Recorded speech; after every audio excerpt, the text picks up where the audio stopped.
اعوذ باللہ من الشیطان الرجیم، بسم اللہ الرحمن الرحیم۔ عزیز طلباء کرام، آج ہم اصول شاشی کا سبق نمبر 8 پڑھیں گے۔ وہی ترتیب جاری رہے گی، پہلے ہم عبارت پڑھیں گے، پھر اس کے بعد اس کا ترجمہ کریں گے، پھر اس پر تبصرہ کریں گے۔ آئیے ہم سب سے پہلے عبارت پڑھتے ہیں۔ وَأَمَّا الْعَامُ فَنَوْعَانِ عَامٌ خُصَّ۔ یہ جو عام خصہ ہے، عام جو ہے یہ موصوف ہے، آگے خصہ اس کی صفت ہے، اور موصوف صفت مل کر یہ بنیں گے جو ہے خبر بن جائیں گے۔ احدہما اس کا مبتدا محذوف نکل آئے گا۔ آپ اگر دیکھیں غور کریں تو بین سطور آپ کو احدہما نظر آئے گا۔ انہ البعض، اب بعض جو خصہ ہے ہم نے پیچھے مجہول پڑھا، اس لیے اسے نائب فاعل بنا کر ہم نے مجہول پڑھا ہے۔ وعام لم یخص عنہ شیء، اب یہاں پر بعض لوگ اسے یخص پڑھتے ہیں، لیکن میں نے اسے مجہول پڑھا یخص، لم یخص عنہ شیء، یہ مجہول پڑھا اس لیے آگے نائب فاعل بنا کر اس کو شیء جو ہے مرفوع پڑھا ہے۔ اور یہ جو پیچھے عام ہے یہ بھی موصوف ہے، آگے صفت ہے۔ یہ قاعدہ ہے کہ فعل سے پہلے نکرہ آ جائے تو موصوف صفت بنا کرتے ہیں، اور ثانی ہما جو ہے یہ اس کا مبتدا محذوف بنے گا۔ فالعام، یہ فا جو ہے تفصیل کے لیے ہے، فا تفصیلیہ ہے، تو آپ تفصیل کرنے لگے ہیں چونکہ عام کی۔ فالعام الذی لم یخص عنہ شیء فہو بمنزلۃ الخاص، بمنزلۃ الخاص مضاف مضاف الیہ مل کر با جار کا مجرور ہوں گے۔ فی حق لزوم العمل بھی، یہ قاعدہ یاد رکھیں، نکرے اگر 2 یا 3 آ جائیں اس کے بعد اگر ایک معرفہ آ جائے تو سارے مضاف مضاف الیہ بن جاتے ہیں۔ فی حق لزوم العمل بھی، حقی بھی نکرہ، لزوم بھی نکرہ، عمل معرفہ، اب یہ سارے آپس میں مضاف مضاف الیہ بنے، تو اس واسطے سب کے نیچے ہم نے جر لگا کر پڑھا فی حق لزوم العمل بھی لا محالۃ، اس کا معنی ہوتا ہے قطعی طور پر۔ وعلی ھذا قلنا اذا قطع، یہ قطع جو ہے یہ صیغہ جو ہے مجہول کا میں نے پڑھا ہے، قطع اس کے بعد نائب فاعل پڑھنا ہے۔ ید السارق بعد ما ہلک، ہلک جو ہے فعل ماضی مثبت معروف ہے۔ المسروق عنده لا یجب علیہ، الزمان لأن القطع جزاء جمیع، جزاء جمیع یہ بنیں گے آپس میں مضاف الیہ، اور یہ جزا جو ہے یہ انا کا جو ہے یہ خبر ہے انا کی۔ مقتصبہ السارق، مقتصبہ، اکتسبہ اصل میں یہ تھا، اکتسبہ باب افتعال سے ہے، اکتسبہ فعل ماضی مثبت معروف ہے، اور اس کے ساتھ ضمیر آ گیا ہے۔ یہ قاعدہ بھی ذہن میں رکھ لیں، اگر فعل کے ساتھ ضمیر آ جائے وہ مفعول بھی بنتی ہے، آگے آنے والا اسم اس کا فاعل بنا کرتا ہے۔ فَإِن كَلِمَةَ مَا عَامَةٌ يَتَنَاوَلُ، يَتَنَاوَلُ یہ بھی باب تفاعل سے، تناولا یتناولو، یہ فعل مضارع مثبت معروف ہے، صیغہ واحد مذکر غائب، اس سے پہلے نکرہ آ گیا عامتن، اب یہ موصوف بنے گا، آگے اس کے آنے والی صفت بنے گی۔ یتناولو جمیع ما وجد من السارق، ما وجد من السارق، یہ مجہول کا صیغہ پڑھنا ہے۔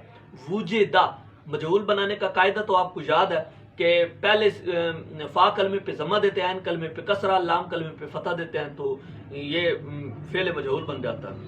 من السارق وبالتقدیر ایجاب الزمان، یہ مضاف مضاف الیہ بنیں گے آپس میں۔ یکون الجزاء هو المجموع ولا یترک العمل بھی، یہ یترک یہ مجہول ہے، فعل مجہول، آگے اس کا نائب فاعل ہے۔ بھی بالقیاس علی الغصب، یہ عبارت آپ نے سماعت کر لی، اب اس کا ترجمہ کرتے ہیں، پھر اس پہ تبصرہ کرتے ہیں۔ ترجمہ اس کا کہ عام پس 2 قسمیں ہیں، ایک ان دونوں میں سے ایک عام جو خاص، جس سے بعض کو خاص کیا گیا ہو، اور ایک عام دوسرا عام وہ کہ جس سے کسی شے کو خاص نہ کیا گیا ہو۔ پس عام وہ جو جس سے خاص کیا گیا ہے کسی شے کو، یہ خاص کے مرتبے میں ہوتا ہے، قطعی طور پر اس کے ساتھ عمل کے لازم ہونے کے حق میں۔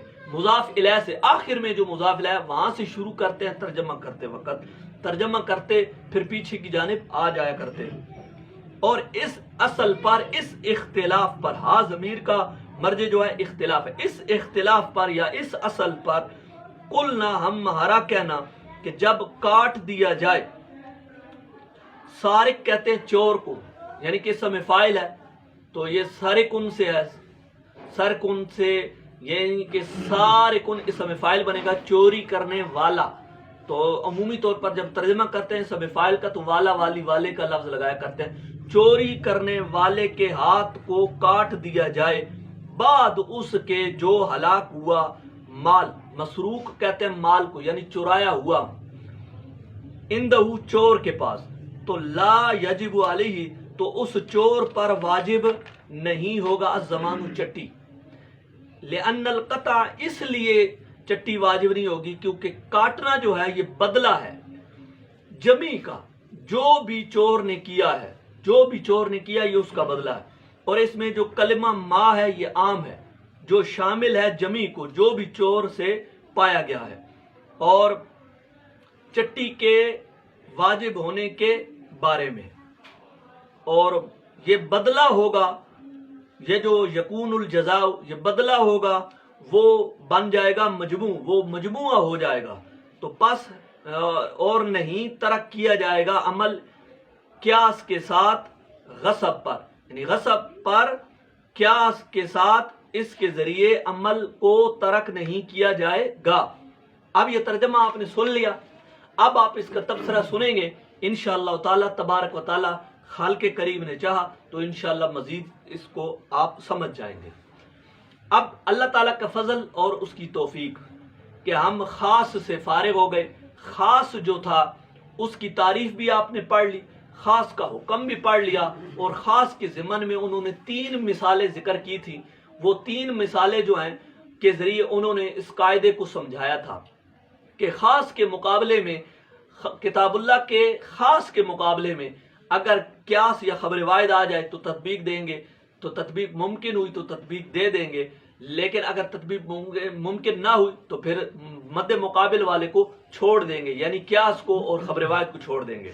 اور پیچھے ہم نے پڑھ لیا تھا عام ہر وہ لفظ ہوتا ہے جو مجموعے کو شامل ہوتا ہے، پوری جماعت کو شامل ہوتا ہے افراد میں سے، اور یا تو یہ بطور جو ہے لفظاً شامل ہوتا ہے یا پھر یہ معنن شامل ہوتا ہے۔ لفظوں میں اس کا مثال یہ ہے کہ مشرکون، اب یہ جمع کا صیغہ ہے، اب یہ لفظوں میں جمع ہے تو معلوم ہوا اس کے اندر عموم آ گیا تو یہ عام ہے، اس کے اندر اب بہت سارے افراد آ گئے۔ اسی طرح مسلمون، اب مسلمون میں بھی جو ہے یہ جمع کا صیغہ ہے، اس کے اندر واو جو ہے جمع کی علامت کے طور پر آئی ہے، تو یہ اس کے اندر بھی اب عموم آ گیا، تو مسلمون مشرکون ان کے اندر اب عموم آ گیا ہے، تو لہٰذا یہ لفظوں میں عموم ہے، اسے کہتے ہیں لفظاً عام۔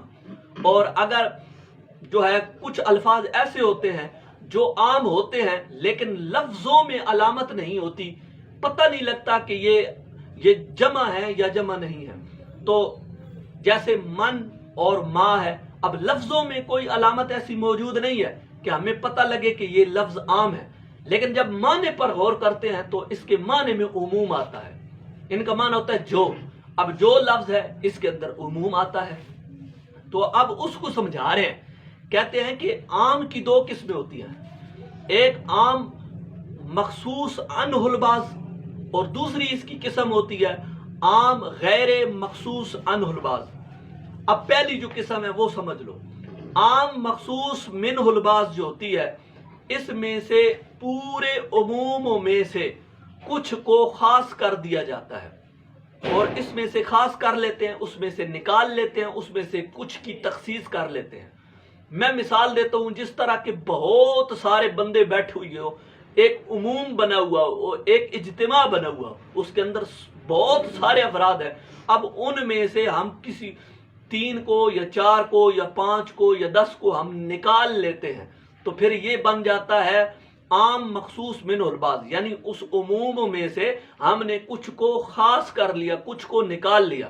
جب ہم ایسا کرتے ہیں تو عزیز طلباء کرام یہ بات سمجھنے والی ہے، جب ہم ایسا کرتے ہیں تو اس عموم کے اندر احتمال آ جاتا ہے، تخصیص کرنے سے احتمال پیدا ہو جاتا ہے، اور جب احتمال پیدا ہوتا ہے تو یہ ظنی بن جاتا ہے، قطعی نہیں بنتا، اور یہ ہمارے نزدیک ظنی ہے اور یہ قطعی نہیں ہے، اور امام شافعی رحمۃ اللہ تعالی علیہ کے نزدیک یہ دلیل بنتا ہی نہیں ہے۔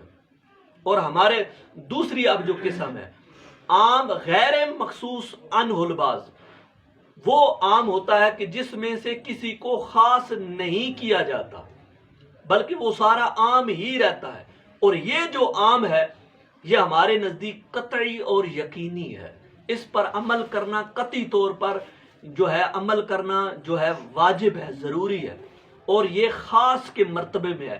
جس طرح خاص کا حکم تھا، ہم نے پڑھا تھا کہ خاص پر عمل کرنا واجب ہوتا ہے قطعی طور پر، اسی طرح اس عام پر بھی عمل کرنا واجب ہوتا ہے قطعی طور پر، یہ ہمارے نزدیک قطعی ہے، لیکن امام شافعی رحمۃ اللہ تعالی علیہ کے نزدیک یہ ظنی ہے۔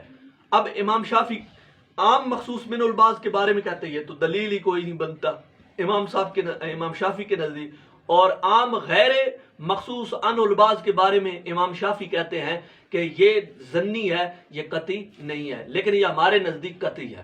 اب عزیز سامعین کرام، عزیز طلباء کرام، اب اس طرح ہوگا کہ ایک طرف کتاب اللہ کا عام آ جائے گا اور دوسری جانب قیاس یا خبر واحد آ جائے گی۔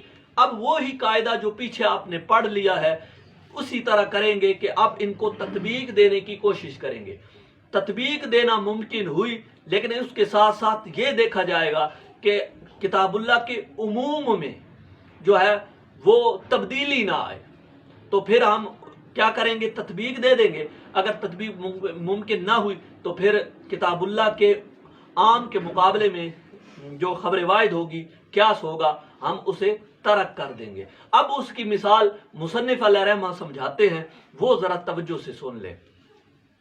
مصنف علیہ رحمہ اس کی مثال دیتے ہوئے بڑی خوبصورت مثال دیتے ہیں عموم کے بارے میں، کہ ایک چور ہے، اس چور نے چوری کی، اس کے پاس اس جو مال تھا مالک کا اس نے چرایا ہے، اب وہ اس کے پاس سے ضائع ہو جاتا ہے، ہلاک ہو جاتا ہے، یا تو وہ چور اس مال کو خود ہلاک کر دیتا ہے یا وہ مال خود ہلاک ہو جاتا ہے۔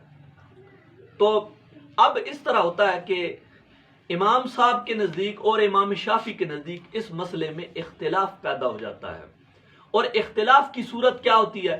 امام شافعی رحمۃ اللہ تعالی علیہ کہتے ہیں کہ اب چور نے جو مال چرایا ہے اور اس سے اس کا مال جو ہے وہ ضائع ہو گیا ہے، وہ ہلاک ہو گیا، ختم ہو گیا ہے، تو اب اس چور کے ہاتھ بھی کاٹا جائے گا اور ساتھ اس مال کی چٹی جو ہے وہ بھی اس سے لی جائے گی۔ اب یہ دو امام شافعی رحمۃ اللہ تعالی سزائیں مقرر کرتے ہیں، ایک کون سی ہو جاتی ہے کہ ہاتھ کاٹنا، اور دوسرا جو مال کی جو ضائع ہو گیا اس کی جو چٹی ہے وہ واجب ہوگی۔ تو عزیز طلباء کرام، اب امام شافعی رحمۃ اللہ تعالی علیہ اس کو غصب پر قیاس کرتے ہیں۔ غصب، اب کوئی بندہ کسی کا غیر کا مال اٹھا لیتا، زیادتی کر لیتا ہے، تو وہ مال اٹھا لیتا ہے تو اس غاصب پر اس کی جو چٹی دینا اس مالک پر لازمی اور واجب ہوتا ہے۔ کہتے ہیں اسی طرح یہ بھی غیر کے حق میں جو ہے اس نے زیادتی کی ہے، تعدی کی ہے، اس وجہ سے جو ہے یہ بھی جس طرح غصب کا حکم ہے اسی طرح اس چور کے مال کا بھی حکم ہوگا کہ جو ہلاک ہوا اس کی چٹی اس کو مالک کو دینا پڑے گی۔ اب امام شافعی رحمۃ اللہ تعالی علیہ نے مال مسروق کو قیاس کیا ہے غصب پر، یہ امام شافعی کا ہو گیا قیاس۔ اب امام صاحب کیا دلیل دیتے ہیں؟ امام صاحب قرآن مجید کی آیت پڑھتے ہیں۔ امام صاحب کہتے ہیں کہ اس کا جو ٹکڑا ہے وہ بیان کیا گیا ہے اس کتاب کے اندر، وہ ٹکڑا میں بیان کرتا ہوں کہ جزاء جمیعم، یہ جو قرآن مجید کی آیت ہے السارق والسارقۃ فاقطعوا ایدیہما، تو جزاء بما کسبا، یہ قرآن مجید کی آیت ہے۔ اس میں جو ہے چور ہو یا چورنی، اگر وہ چوری کر لیں تو ان کے ہاتھ کاٹے جائیں گے، یہ بدلہ ہے اس کا جو بھی اس نے کیا، چور نے جو بھی کیا ہے. اب یہاں پر دیکھیے جزاءم بما، ما جو آیا ہے نا، ما یہ عموم ہے. یہ پہلے ہم نے تعریف میں پڑھ لیا ہے. ما جو ہے عموم کے لیے آتا ہے. اب یہ عموم کے لیے آ گیا. تو اب یہاں پر بتایا گیا ہے کہ جو بھی چور نے کیا ہے اس کی سزا صرف ایک ہی ہے. وہ کیا ہے؟ ہاتھ کاٹنا. اب چاہے چور نے مال چرایا ہے، چاہے چور نے اس مال کو ہلاک کر دیا ہے، اس سب کی سزا قرآن نے صرف ہاتھ کاٹنا بیان کی ہے. دوسرا جو ہے چٹی والی سزا قرآن نے بیان نہیں کی. اب امام شافعی رحمۃ اللہ تعالی علیہ کا آ گیا قیاس اور ہمارا آ گیا کتاب اللہ کا عموم. اب کتاب اللہ کے عموم سے یہ بات تو سمجھ آ گئی ہوگی عزیز طلباء کرام کہ اس ماں سے یہ بات سمجھ میں آئی کہ ماں کے عموم سے یہ بات سمجھ میں آئی کہ چور نے جو کچھ بھی کیا اس سب کی سزا صرف ہاتھ کاٹنا ہے بس. اور جبکہ امام شافعی رحمۃ اللہ تعالی علیہ ہاتھ کاٹنا اور جو ہے زمان چٹی یہ دو سزائیں مقرر کرتے ہیں جو دو سزائیں ہو جاتی ہیں، اور قرآن نے جو سزا مقرر کیا وہ ایک ہے. تو لہذا جو ہے کتاب اللہ کا عموم کے مقابلے میں امام شافعی کا قیاس آیا، اور جب قیاس آیا تو تطبیق دیں گے. ظاہر سی بات ہے تطبیق نہیں ہو سکتی، تو اب کیا کیا جائے گا؟ کتاب اللہ کے عموم کے مقابلے میں امام شافعی کے قیاس کو ترک کیا جائے گا، اور کتاب اللہ کے عموم میں جو ہے وہ قطعی طور پر عمل کرنا واجب ہے، اس پر عمل کیا جائے گا. اللہ تعالی سمجھنے کی توفیق عطا فرمائے.